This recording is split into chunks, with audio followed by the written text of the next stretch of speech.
Crying. So we back. This will be part two of the first episode of this series. I'm teaching Shauna how to go from zero to hero when it comes to producing music, and we've discussed the basics of beat making.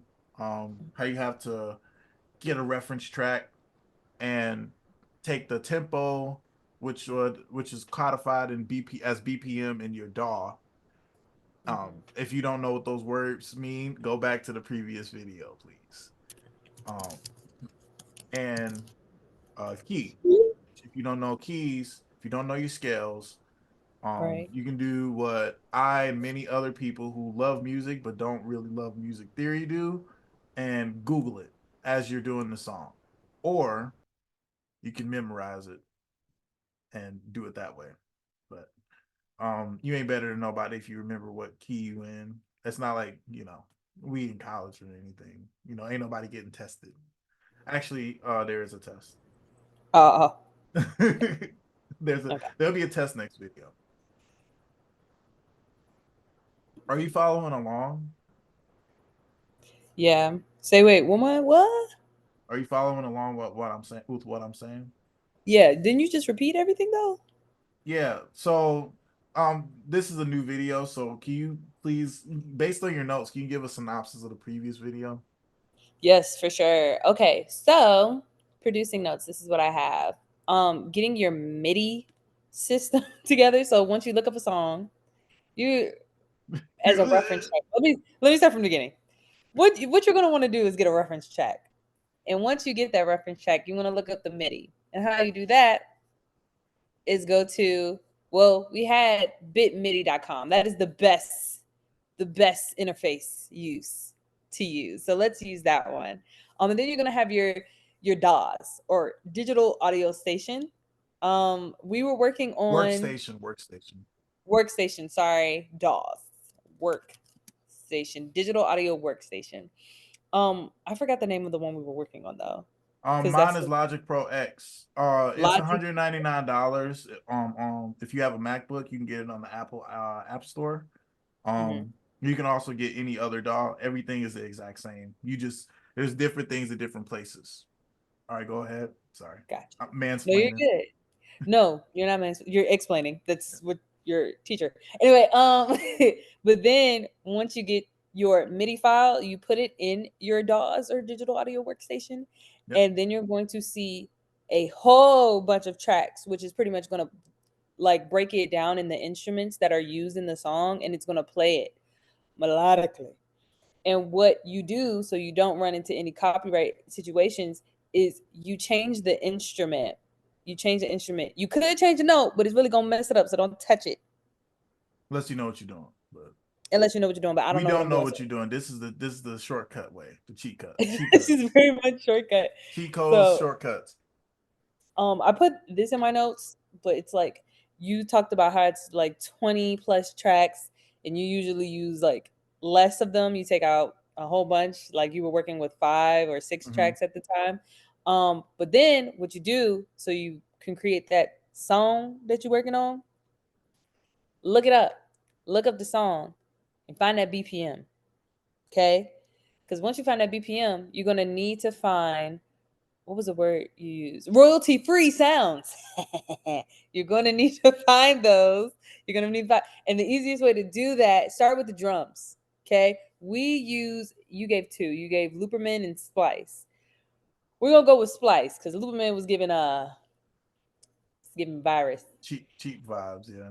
Yeah, yeah, yeah. And so then the song that we were working on was Ty Dolla Sign's, no, no, no. Don't tell me. Don't tell me. Don't tell me. I know it. Something Kitty. No, That it was wasn't that. we switched it to Little Baby. Little Baby because it was two songs named Little Yeah. Baby, yes. But then we found out that song had a BPM of 100. So Mm-hmm. then we went into our splice, looked up drums with a BPM of 100, and that's where we left off. Okay. Before we were rudely interrupted. Oh, this is me Yes. uploading the first part. Let's see. Right. Yep. basically, the long and short of it is you'll look up all the instruments. You pick instruments that you like. So you'll play the snippets that they have available on the website. You either use Splice or Looperman. There are plenty of other ones, but those are the two that I've known about and trusted since I started producing music in 2016. Uh-huh. Um, so say you got all your sounds together. You then go into the DAW, and then you take your sounds from Splice, which there's a desktop app. I can't log in right now. I don't remember my password. And then you drag everything into the DAW. So these down here are vocals. You can tell because they're kind of oblong and Mm-hmm. misshapen. I'll teach you how to mix and master later. Even when you record this stuff, I can mix and master it for you. Um, this first time. And yeah, that's the basics to producing the actual music. Another Okay. thing you'll want to do, uh, hold on, let me try to find a song. Is find what your signature is gonna be. And my signature, I actually was doing a song with Jane, Mm-hmm. but I kind of, as soon as I found out I was having another baby, I kind of flaked on that. It's easier Hey, to do than actually making the. gotta do what you gotta do, my friend. Yeah. You can always revisit. Don't judge me for this. I'm judging. Sorry. This is just a placeholder name. The first one that I had open was an example of a song that I made with the MIDI files. Then I added it in. This is an example of a song that I made not from scratch, but I did only use instruments and loops that I found from websites rather than starting from a song that was already made. When you're doing this, you should try to find sounds that complement each other, obviously. Mm-hmm. Um, and you kind of develop an ear for that over time. Sometimes you think two sounds will complement each other and they clash together. A way to fix that is to do EQ, but you don't know about EQ because that will be in a different video. But it's basically how frequencies interact with each other. So when you Okay. are singing, you're thinking in terms of notes, keys, stuff like that. But when you're recording music, you think in terms of frequencies. And just like the light spectrum, the sound spectrum is in a straight line. It goes from low to high. It's measured in hertz. And you want certain instruments to take up certain pockets of that. So your voice is likely in the middle frequency. Those are called the mids. Your bass, your lower piano notes, and if you sing lower, then your voice will likely be in the lower range of frequencies. And then you got your upper percussion and all that other stuff in the higher frequencies. When it comes to Mm-hmm. voice, you want to try to cut out sounds that peak too high or that are clashing with other sounds that are on your track. I don't know what EQ stands for. Um, but make sure you note EQ because a lot of instruments have the problem of clashing with one another because their EQ frequency will overlap with one another. So you kind of get what I'm saying, right? Mm-hmm. No, seriously, yeah. Um, this is a song I made. Can you hear it? No. Oh, well. So biggest thing I did with this track, I'm just telling the people that are listening because you can't hear it. I took this sound and you can best thing about Logic I like you can do just get rid of these temporarily. And this is how it sounded before.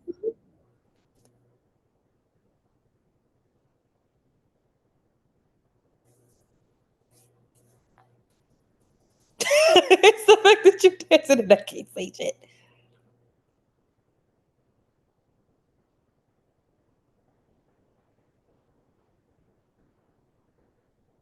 Yeah, but so you obviously can't hear it, but I added a filter. This filter takes the sound and it pans it. Do you know what panning is? Panning? Yeah. No. Write this down. Panning Mm. is moving a sound from left to right. Um, you can have multi-directional panning where you can have it in the ear and it sounds like it's like over in the front, like in a specific area.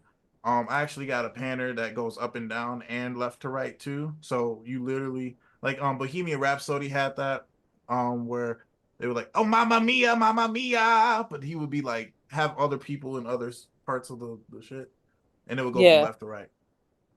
It sounds like Oh, you're in a room, and right. you filling up certain And the parts of the room. sounds are Yeah, bouncing off. Okay, that's what that is. yeah. Is that like, this is a random question, but is that like when you're listening to music in a car and like the speaker will play like the main track on one end and then the vocals in the background on another end? So it's like bouncing off? No? Okay, we can keep No, going. We can no. keep going. It's All it's right. more like someone saying something in your left ear and the sound can travel, or you can have it say it in the left ear, it'll stop, and then it'll say it in the right ear. Yeah. Mm, So got you. most panners, and this is actually the panner right here, they normally go from left to right, and it's more like I'm doing it like this, but it's more like that, where center is straight in front of you, so you'll hear it evenly in both your left and your right ear. But then as you round this, it'll go to your right ear, and as you Mhm. round there, it'll go to your left ear. Mm. Um, this is what I do post actually obtaining the files that I showed you earlier. Okay. Um, I'll usually add effects. So I added this panner. It also takes it auto EQs it too. So this is called stereo wide panner. It basically just takes it, splits. So stereo, you know the difference between mono and stereo? Mm-mm. In music history, everything prior to like the 70s was recorded in mono, which means that it was recorded on one track. So when Ray Charles was making Mess Around, he was like, no, no, no, no, no. He had the band playing too while he was singing it. Oh wow. Okay. But after they started making individual tracks, then they started being able to record stuff in stereo, which not only allows you to have two different ears when listening to stuff, but it also allows you to record on multiple tracks. Whereas in mono, you kind of just heard everything as it was recorded in the room. Mm, okay. So you didn't hear even if somebody was sitting on the right side playing an instrument, you didn't hear it as in the headphones as if they were sitting down on the right side playing an instrument. You would hear it all at once. It would all be thrown at you in the middle. Mhm. Um this takes it all the way around. That's what this does. Echo, pretty self-explanatory. It makes it so that you can kind of hear it pinging in the background. And then compressor takes a sound and uh it's really hard to describe compressors. It like makes it it kind of cuts the sound out around it. So like imagine you're singing and you put a cone on. So you put a Mhm. cone on your face and it can either compress the sound to go here, it can compress the sound to go here, it can compress the sound to go here. So part of producing is learning how sound acts and reacts in real life and then Mhm. applying it to how you're going to produce your song. I did a pretty light mix on the instruments in this song.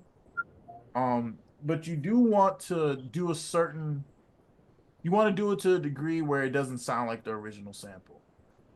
It doesn't necessarily matter if you do or don't, but I like it to sound a bit different because Oh, yeah. I don't want to Yeah. just copy paste, sounds from Splice into the DAW and then call it a day. Like I think that's kind of that's I mean it's cheating either way, But I think this is like it's cheating on an open note test. Like it's kind of gratuitous if you do it that way. And Mm. you really aren't adding anything to the song if you just take the shit and then you just plop it on there. You know what I mean? Right, verbatim, yeah. Like mix it up, Yeah, chop it up. you try to make the sounds your own. Yeah. That's a good way to Hmm. explain it. So I would just add like this is reverb. Reverb basically makes it sound like you're in a room that's empty or a room that's full. If you're in a room that's empty, you know how the sound bounces around more. So if you're in a cave, it sounds like you when you yell, you can kind of hear yourself like speaking, but if you're like in a studio, you can't hear any noise at all. That's how it is. That's what reverb is. Or like in a church, you know how when you sing in a church and you can kind of hear yourself because the sound bouncing off the walls. Mm, okay. This is my vocal, and I also got a Spanish rap verse on here too. One of my friends in Colombia sent me this. I was actually pretty proud of that. I need to release a project. Um, but yeah, so that's hold on, stop share. In the two episodes that we've looked over, we've discussed how to get the sounds from offline and what to do with them once you have them. Do you are you following? Do you have any questions? Let me see. There's some of my notes. Eh, it seems pretty straightforward. I think I'll have more questions once I download everything and play Mm-hmm. with everything. But as far as basics, it seems pretty like step by step. And then everything else just seems to be like my own creativity. Like what I do with the sounds that I download. I mean, it's already like I once I found the royalty free things, I think Mm-hmm. it's just about like chopping it up to what I want it to sound like. And oh, the other thing that I put in big like bold letters is the EQ, like knowing the EQ to make sure Yeah, because nothing. if you have two guitar sounds and they sound the exact same but one's slightly different, they might clash when you put them together. Even if they are in the same tempo, in the same key, they'll still have issues because they're so similar. Same thing with your voice. Um, a lot of times people will sing the correct notes, it'll sound amazing, but their um their voice, like some of the frequencies in their voice will clash with the rest of the mix. So you have to take those frequencies down. I mean, it's a tedious process once you get to towards the end of the mixing mastering process, but it definitely makes you elevates the sound of your tracks. Mm. This Stella Rosa is delicious. It's the fact that it already went down. If you saw the beginning, you would have saw that it was at the tip top. Did you also emphasize that's a blender cup and not a regular cup? I think that's important to note. I'm being judged. Not really. He's having a great time. Where's It's your okay. Stella at? My Stella's drank. Oh well, glass house. Yeah. Hey, I'm more of a glass half full type of person. You're more of a glass is empty type of person. You know, that's the pregame for what's about to happen. Mm, I'm getting lit in So LA. You love to see it. they Well, don't. Mm-mm.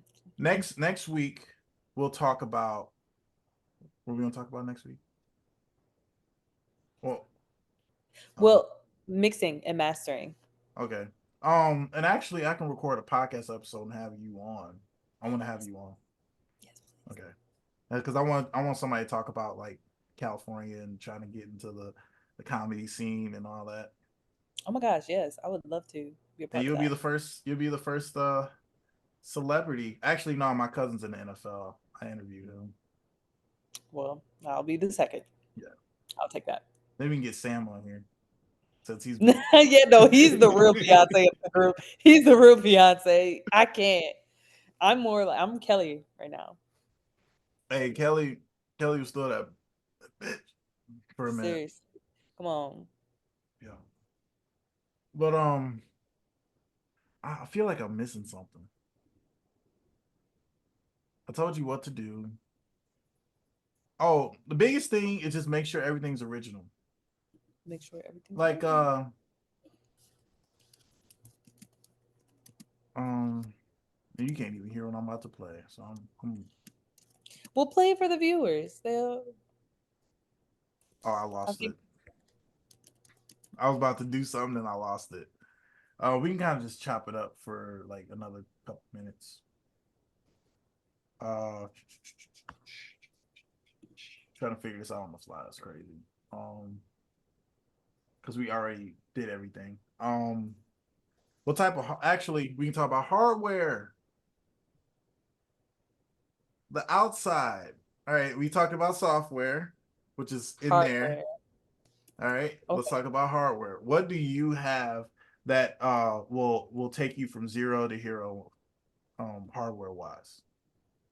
I have a mini booth, so like the microphone. I really use it for voice acting Can you show the stuff. viewers? I have a studio booth. It's a closet, but I put foam in it. And I Hmm. also have my mom actually owns this house. She just had this whole area walled off for my studio and Oh, that is work office. it's pretty much that mic, but instead of an entire booth, it's like a mini booth. I wish I could. Hold on, let me. I have to go grab it and show. You got like a bed sheet over it. No, you'll see. You'll see.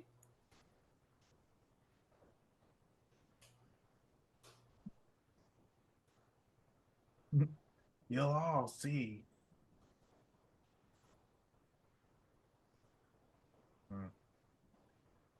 Diddy did it again.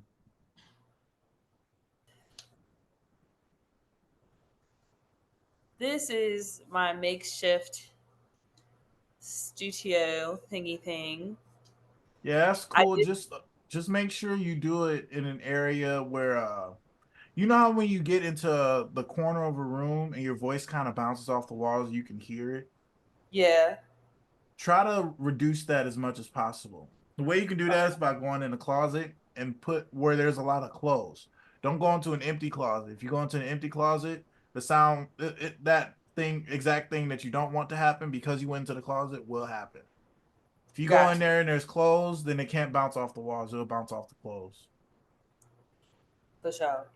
Yeah. The thing with recording sound is that you want it to be as pure of a recording as possible. You don't want outside sounds or influences getting into your mix because they are hard to get out. And if you have a good take, like say you sound straight up like Beyonce, fucking from what's the best Beyonce album? Four? The best one. I Yeah, no. You know what? I'll give B Day. B Day. Yeah, You the one that sound had. like Mhm. Beyonce on the best song on B Day.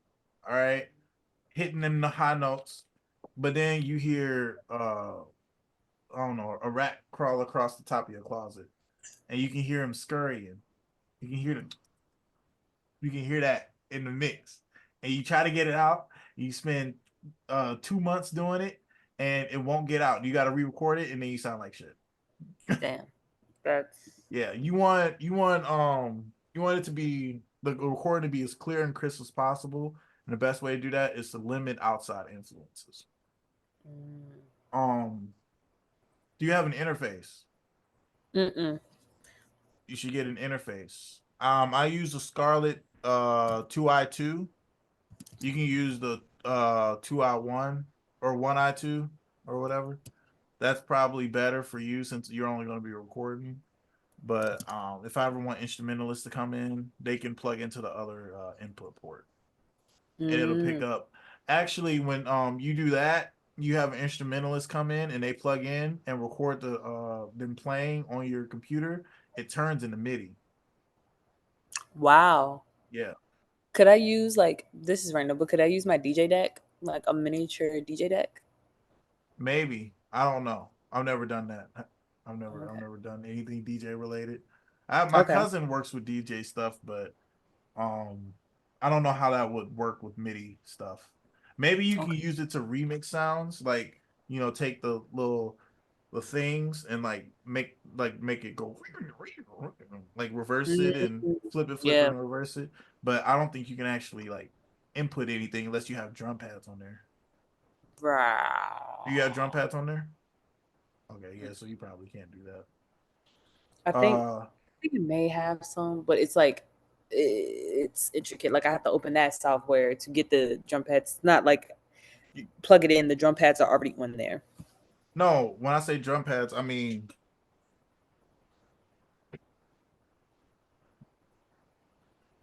these. Oh yeah. Mm-hmm. Yeah, It so has if you that got those, you can do MIDI. for sure.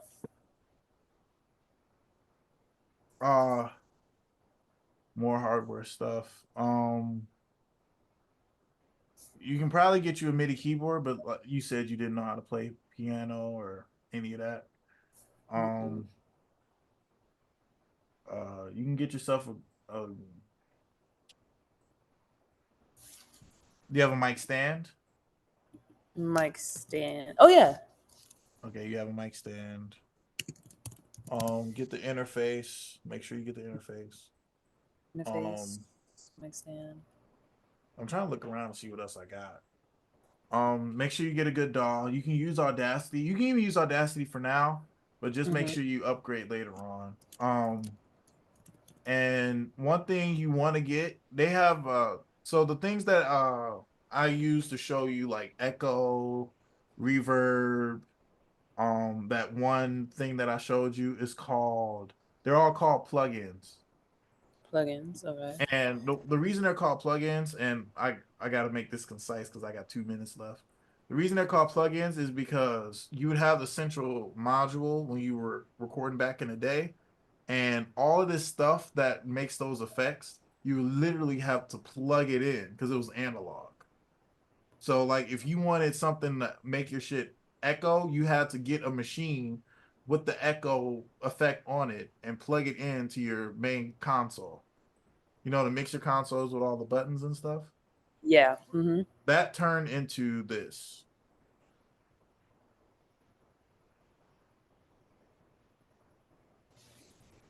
That turned into this. Oh. So the Okay. plugins are all this stuff that you plug into the each track. All of these are tracks. Mm-hmm. So make sure you don't have to get fancy schmancy plugins right now. Mm-hmm. For singers starting off with producing, I recommend getting Melodyne because I made this mistake. I got auto tune thinking that it was gonna make me sound like Adele, but it made me sound like a knockoff T Pain. Oh. No. So you No. gotta, yeah. If you like gonna be singing, you need to get Melodyne because it's not gonna alter your voice at all. It's just gonna make you sing on pitch. If you want to sound like you in the club or sound like T Pain or Akon, go ahead and get auto tune. Bet. But that's Okay. just one of the many plugins you can use. All right, I'll see you next week. Sounds like a plan. All righty. All Have a right. blessed evening. You as Happy well. Aaron. Easter. Happy birthday. Is it my birthday? Not yet. Not Wait, we yet. gotta wait until it cuts off. Okay. That is so cool. Wait, hold on. Do you see what it's doing? Yeah, Do it again, please. I think it's connected to your phone. I think so too.